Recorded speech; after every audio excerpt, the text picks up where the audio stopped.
Welcome to this week's call for the Yes Entrepreneurs Group. I'm so glad to be here with you all and to be the host again this week. And I want to start by kind of saying that there was something really great that I watched this morning that I shared in the back end of SKOOL with the Yes community of people who've already been on the back end of SKOOL. And I want to share it with you. It was a video by Simon Sinek. I really like Simon Sinek. I think he does a great job. Um, talking about things that are really meaningful to people. And he said that when you're part of a community, whether it's a friendship or a romantic relationship or friendship, you have a shared goal. You have a common goal. And as long as you have a common goal, then you're going to achieve great things together. So I felt like that was meaningful to this group because we all have the common goal of helping to build each other's businesses and to support each other. So I'm just really glad that we're all part of this community together. Um, the other thing is wow, everybody's still coming in. It's great. So we've got a couple really exciting guests lined up for today, and I shared with them in advance the protocol that we follow here, where everybody starts thinking about things that they can share with the group that they need or that they want and that they can offer. So with that in mind, I'll share something that I need and I want and I offer. So Jim Riley one time gave the example that he was like, looking for he had a need to do a video and he wanted to hire a videographer and he was offering $500 to do that. So I thought that was a great example. But I'll tell you guys, I need to know more about the financial market because I'm not happy with my current stockbroker. So I'm putting that out to you guys because what I want is an introduction to a stockbroker or a financial person that you guys know and like and trust. And what I'm offering is that I would become a new client for that person. So um, I want to encourage you guys. You can share something that you need in terms of like that, or a service that you're offering, or a promo that you're offering, or maybe you're looking for a recommendation like I am today. So I want you to actively use the chat as we're in here today. And then, of course, all of the insights from our meeting are going to be shared in the recording following this call. So I want you to all think about those three things as we go through today about your needs, your wants, and your offering. If you have a recommendation for me in that financial market space, please feel free to put it in the chat either to everybody or directly just to me. That would be great. And then I want to start by introducing you guys to Joe Burke. Joe, I'm going to put you in the hot seat first. Give us a wave. Hi. So I've known Joe for quite some time, and Joe is one of the most dynamic, amazing, creative, entrepreneurial minds I've ever met. And yeah, he's one of the funnest things that Joe and I ever did together is we co-hosted the American Advertising Federation's awards MC night together. It was like this big black tie event. Joe also amazed me when he wrote a book by getting onto a train and didn't. I don't think he got off until he finished writing the book. He's worked for Disney. He's created the Ollyball. He's an amazing father and husband and all around great guy. I can't say enough good things about Joe. So I want you guys to meet him and I want to know all about what's going on with Joe and your needs, your wants, and your offering. And I will mute and let you take it over from here. Wow, thank you, Rachel. So good to see you. And yes, we've had quite a few adventures together. God, it's been like 12, 13 years. It's been a while. So real quick, look, I enjoy doing interviews. I just did one with Entrepreneur Magazine and last year with the NBA.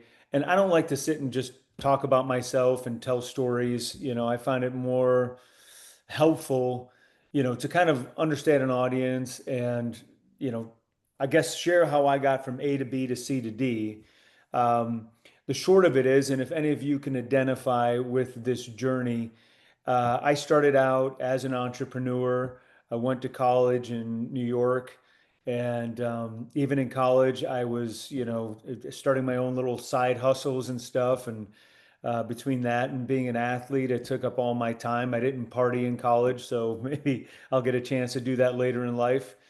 Um, but the short of it is, I started my first company at 21 on a metal table from a rented end of a hallway from David Spade's mom. He was just a stand-up at the time, and his brother was dating a girl named Katie, and they started Kate Spade Bags. So the three of us newbies struggling at the end of a hallway many years ago in Tempe, Arizona, ended up kind of working together on a bunch of stuff. It was my first company. Short of it, I ended up moving to California. I was in Santa Monica for 15 years, that whole area, and then Orange County for 10. I got to live the dream. I had my own company doing advertising. I was sort of a hired gun for the ad agencies.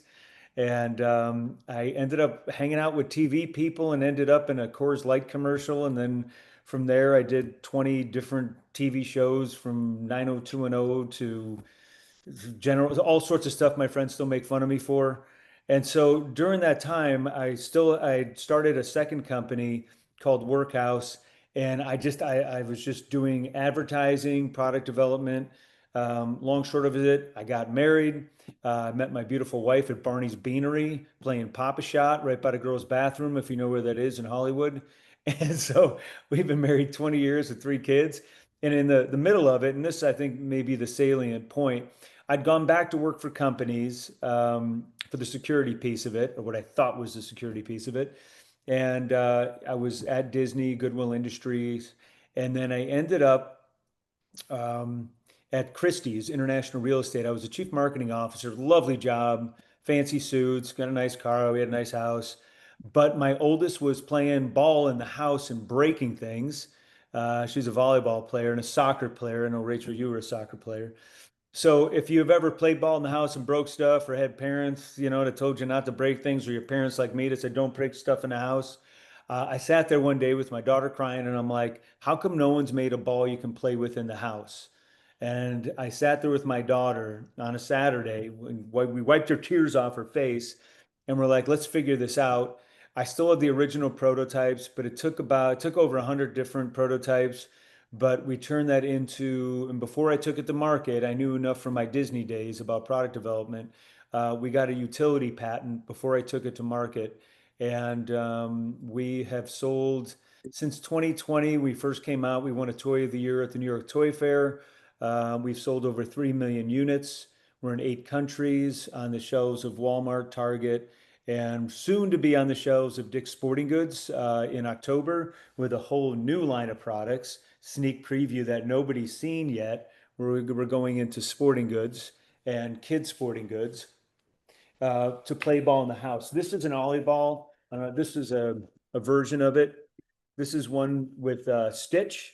If you know Stitch, it's a ball you can hit as hard as I'll just drill it at my thing here.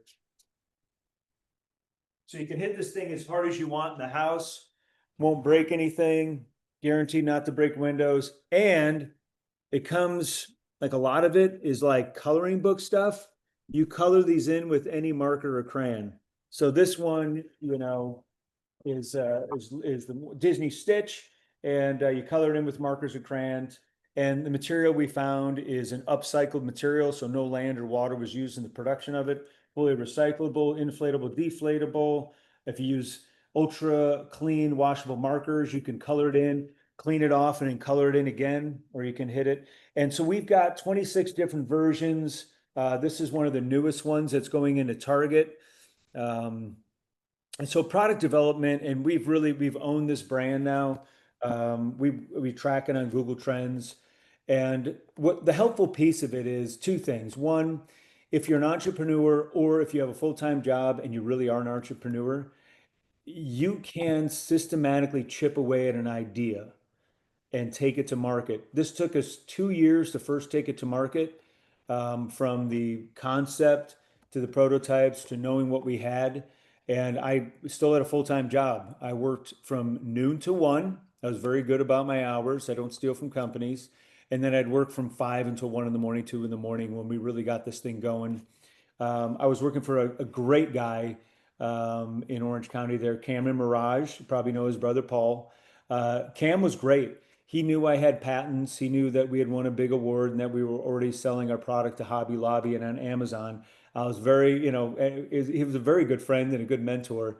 And I told him, I said, I just want you to know that, my time for you is your time. I'm not taking any company time. He was great about it, and he even told me, he goes, you're going to end up leaving this job, and you'll know when it's that time. And he did. I remember coming into his office, and he was like, "It's time, isn't it?" And I'm like, "Yeah, it's time." But he was wonderful, and when that happened, COVID hit. My wife, she was a professor at Cal State Fullerton, and she ended up leaving her job, which she loved. I left my job. 3 months later, COVID I hit. want a couple of lemonade for me. The powder's like Oh, hey, Ian. So, they so anyway, COVID hit was probably one of the best things that happened to our company because we sell things in a box like this. Overnight, we immediately turned everything into an eco pack and air freighted when nobody was air freighting at the time. We got listed as an essential product on Amazon, and we really gained a lot of traction during COVID because of it. We had in Huntington Beach there, I remember being down there looking at the line of containers during COVID. I'm like, well, I got $500,000 of merchandise just sitting there on the water. And by the time we had already manufactured, we did our packaging and air freighted everything in, our stuff was still loaded up in demurrage during COVID. So, I'm kind of giving you some like just brief overviews, kind of whisking through it. The salient pieces are if you have an idea, you can take it to market, and it's kind of satisfying in a way that you can discipline yourself on a daily, weekly, monthly basis to advance it. And then, once you take a product to market, there is a whole IP strategy. I mean, people have tried to knock us off for years. We've had every major toy company try to buy our patents. I now have 4 patents. And so there is a systematic way to build products. We get a lot of inventors or idea people that come to us and they'll say, "Oh, I've got this idea. I'm like, does it plug in? Does it have batteries? Like, I don't want it. Have you shown it to anybody? Are there videos out there?" And, if any of those things are true, you've blown the opportunity. And I hate to say it, without IP protection, the way the world is working now in the product space is that if you've got a successful product and you sell it on Amazon, the whole world knows. They're all reading. There's something called Helium 10 in Jungle Scout. If you've got a popular product on Amazon, everyone in the world knows. They will immediately look at it. They will immediately knock it off if it doesn't have IP protection on it. And I've seen friends of mine send their prototypes, to factories to get, made into products, and their stuff is already on the market before they get their first set of samples back. So it's a vicious world, but what I love about the product world was kind of why we got into this in the first place. It was for our kids. My daughter was crying. She wanted a ball to play with in the house. She went on to break every school record in volleyball at her high school and got a full ride scholarship for volleyball. We say it's because of the Ollyball that happened. Um, but we did this for our kids, and we've never lost sight of why we're doing what we're doing. We get a lot of offers to say, "Oh, well, why don't you do a thing here or do another similar product?" And, if it passes the test of bringing joy to parents and kids, then we might do it. If it doesn't and it's a money making idea, we stay away from it. Um, the other thing I would suggest doing is very early on do two things if you want to build, I would say any company, because my first company was an ad agency. It was a service business. But I would say two things to do early on in a company when you've really found a niche that you like. One, do a 10-year roadmap. And this was one thing that I did at Disney when, we would develop these products for like Wall-E and stuff. And I'm like, that's great, but now we're just going to scrap all the tooling and dying and start over. Why don't we look at doing roadmaps? Let's look out 10 years, how we can build upon evergreen products so we know what's successful and we can double down on those for each franchise and property. So roadmaps are super important. Ours goes all the way out to 2030. 2028, we will be the all-time best-selling play ball in the world. Right now, you can ask ChatGPT or Grok or DeepSeek R1. We are the number one indoor play ball in the world, not only in the US, but worldwide. We're in 8 countries. We want to get that. We're known as an indoor play ball, but we want to be known as the ultimate indoor play ball. Um, And the other thing to do is, and it's some great advice I got, is if you have something, if it's a service business, if it's a product business, know that you will likely have a liquidity event over time. And this is a great piece of advice I got from someone whose company was valued at $600 million dollars and ended up at nothing because they wanted a billion. Um, Early on, your wife, your friend, your partner, whoever it is, your dog, write down a number. What is it worth to you as a liquidity event? Because you're either going to do one of two things. You'll sell it off too cheap, or you'll get greedy and want too much for it. And it was such a simple exercise my wife and I did. We put it on an envelope, put it on a thing. And what we realized over time is that that number is what it is. And, we've had offers above that number. What we want to do is what we love about what we do is the foundation part of this. So we do a lot of charity work. We just did a work with Title I schools and Jake Plummer's foundation. We do a lot of work with hospitals. We're in the two largest hospitals for children on long-term hospitalization. It's an incredible product because, they hug it, they color it, and then, they can just play with it super simple in the house. You fill them up with helium, they get even crazier. Um, and so what we love is that piece of it, which is something we'll always do. A good friend of mine is Jeremy Renner. He runs camp renovations up in Lake Tahoe. So we work with him. All the kids at his camp get Ollieballs to play with. And then we're making Ollyball a sport and a game. We've evolved into STEM and STEAM. So we have lesson plans that are accredited. We have a big 22-inch globe that you color in. We have ones that light up with LED black lights, and it's just fun. I haven't gotten out of the sandbox since I started doing this, and it's just honestly it's been a joy. I appreciate Rachel. You let me share my story. We've got a lot of big announcements coming. The Dick's Sporting Goods, it's their biggest program of the year. That's going to hit all Dick's Sporting Goods in October, and it'll hit the media the first week of September. And I'd love to answer any questions, whether it be questions about hunting and farming. I think all of us in life at times, or at the same time, are hunters and farmers. We go out, we hunt, we build, we grow, we start things, but then we have to farm because if we're constantly hunting, we will never build anything in terms of a legacy or for the people around us that we're going to leave behind.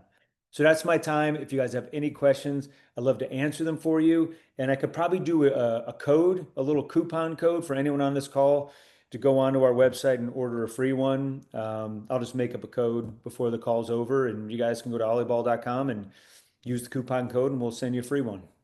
Thanks, Joe. You're That's welcome. amazing. That's Yes. so great. By the way, my daughter plays volleyball. I don't know if I've told you that, but we have like 3 Ollieballs in the house because she's always using it for practice. It's amazing. And I love that you guys are going to be in Dick's Sporting Goods and all of the brand extensions. Like I'm not surprised, but I'm always amazed at like the creativity and what you guys are doing. So I thank appreciate that. Thank yeah. you. And I love the idea of the code so everybody can try it. That's awesome. I know that Jim wanted to jump in, and then I know Gary's gonna jump in, but I love everything that Joe said, so thank you for all that. Appreciate it. Hey, Rachel, I'll go fast because I know we've got Gary lined up.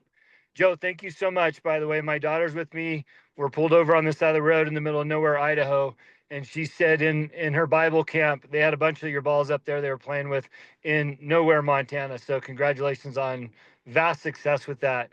I just wanted to give a quick reminder for this group. This is, again, about needs, wants, what you can offer in building community is so important. And I was reminded yesterday, I was with an influencer. If you saw on the back end of SKOOL, I was with Sean Whalen, who's got a massive audience. But, he spent 20 minutes talking about how hard this last year has been for him. And he literally said it's been the roughest year of his entire life. And the reason why I point that out is that it shows it doesn't matter how successful you are or you think somebody is, life can get really hard. And what was cool about the conversation, he said, Jim, I just dug into my 4 core values, family, faith, giving back, health, wellness, those things. And he goes, it got me to the other side of it. He goes, I think I'm finally coming out of this, right? And so we all know that life and business can be hard. And that's the importance of having a community. We're here to support one another, especially when it's hard, as well as to be humble. And here was a man sharing his soul in front of an audience, because there was an audience standing around him, about how hard the year was for him. And so I really appreciate that perspective. And I think at the end of the day, that's why we created this community, is that we can share and be a part of one another's lives in a meaningful way. And by the way, this community live in action, there's two people on here today, both have water packaged products that they want to work on. And I connected them earlier today via text. Neither one of them knew about the other one, but maybe, just maybe, they can collaborate and pull off these ideas. And that's the idea, that we see what other people are doing through this platform. We can connect, work together, and grow together. So I know we try to keep these calls to a half an hour, and we're almost at time. So I don't really have time to like go around, but if anybody really wants to jump in on these last 2 minutes, I want to make sure that you guys have that opportunity to ask any burning questions before we end our time together for today. Remember, you guys, this is your community. We are here for you. We're here to support you. We're here to make introductions. And, I think that everybody here is an expert in what they do. And so, like Joe was saying, if you've got questions on intellectual property, right? Or you've got questions on franchising, or you've got questions on marketing or real estate, like we got a lot of different multi-disciplined people here. So, please lean into this community so that we can help you meet your goals and achieve your dreams. So thanks for joining us today. Bye. I left the code in the chat for the free Ollyball. Thank you. And Gary, I'm going to hit you up.